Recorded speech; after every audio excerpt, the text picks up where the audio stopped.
But the good news doesn't stop merely with Israel's strong military. It continues with Israel's strong economy. It's a tremendously strong economy.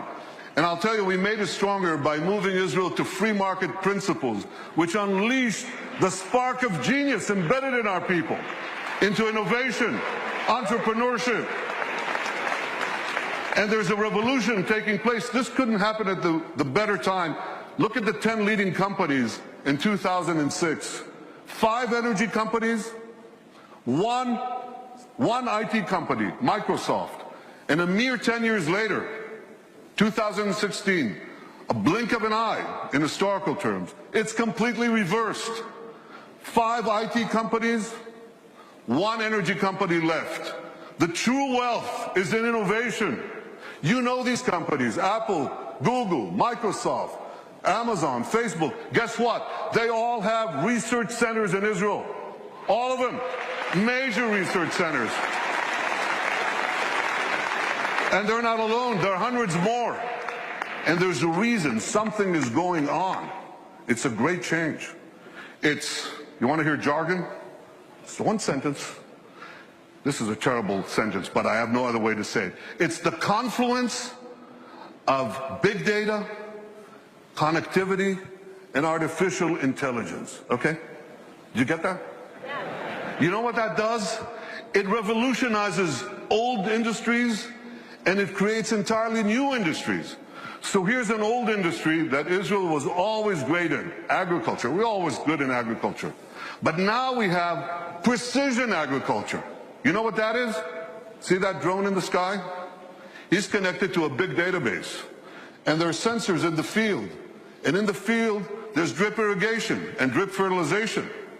And now we can target, with this technology, the water that we give, the fertilizer that we give, down to the individual plant that needs it. That's precision agriculture. That's Israel.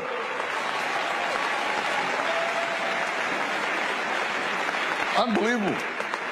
You know, we were always good in water. I want you to see how good we are. So we recycle almost 90% of our wastewater. The next country with less than 20% is Spain. You can see how Israel, what it does for water, what it does for the environment. So when you take these two things, agriculture and water, and the other technologies that we apply in both, we can change the world. We are. We are. I just heard about an African woman in Africa has to walk 8 hours a day to give water to her children. 4 hours one way to a well, 4 hours back. And a young Israeli company brought in this technology that improves on Moses. You remember Moses? He brought water from a rock. They bring water from thin air. They bring water to Africa, to millions of people in Africa. Israeli technology. And I was just recently in India. That's my friend, Prime Minister Narendra Modi. Great friend. I'm showing him cherry tomatoes. This is in Gujarat, India. This is Israeli technology. And what I heard there was fantastic. Farmers came from the region.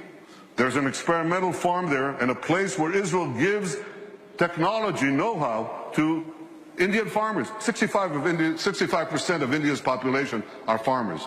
And one farmer after the other gets up and says, because of Israeli technology, I've increased my crop yields and my income 3 times, 4 times, 5 times. Israel is changing the world in India, in Asia, in Africa, in Latin America, everywhere. These are the old industries. Now there are new industries. Israel is literally, how can I say this? Israel is literally driving the world. I'm talking about autonomous vehicles. Israel is a world leader in autonomous vehicles. 500 tech companies that sprang out almost instantaneously. And one of them, Mobileye, up there on the left, was just sold to Intel for the paltry sum of $15 billion. But the interesting thing is, that Intel said to them, here are the keys to our 30 worldwide autonomous vehicle businesses. You run it. Israeli technology is driving the world.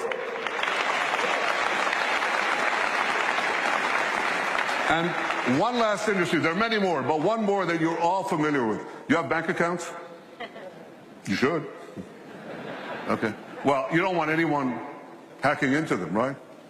Or into your cars, or into the planes you ride. You need cyber security. Everybody needs cyber. Israel has become a world leader in cyber security. Look at how much they invest in the hundreds of Israeli startup companies, tremendous companies. But here's another factor that you should know. Israel's population is how much? Who knows? Class? 8 million. It's closer to 9, but it's about between 8 and 9 million. That's correct. And what percentage of that is of the world's population? Oh, come on. It's 1/10 of 1%. So what percentage do we get of the world global investment in cybersecurity, in private investment in cybersecurity? We're 1/10 of 1% of the world's population, and we get a whopping 20% of global private investment in cyber. We're punching 200 times above our weight.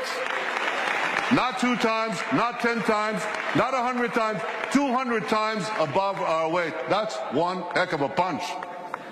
Very strong.